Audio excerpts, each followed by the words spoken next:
మీరు మీ మాటలను రహస్యంగా పలికినా బిగ్గరగా పలికినా అల్లాహ్కు తెలియకుండా ఉండవు. నిశ్చయంగా ఆయన గుండెల్లోని గుట్టును సైతం ఎరిగినవాడు.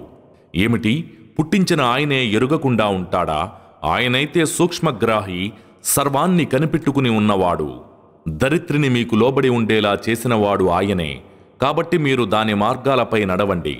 ఆయన సమకూర్చిన ఆహారాన్ని భుజించండి. కడకు మీరు సజీవులై నిలబడవలసింది ఆయన సన్నిధిలోనే. ఏమిటి, నింగినున్నవాడు మిమ్మల్ని నేలలోనికి దిగబడేలా చేసే విషయమై ఆపై నేల అకస్మాత్తుగా ప్రకంపించడంపై మీరు నిర్భయంగా ఉన్నారా? లేక నింగినున్నవాడు మీపై రాళ్లవాన కురిపిస్తాడన్న భయం మీకు బొత్తిగా లేదా? మరైతే నా హెచ్చరిక ఎటువంటిదో మీకు త్వరలోనే తెలిసిపోతుంది.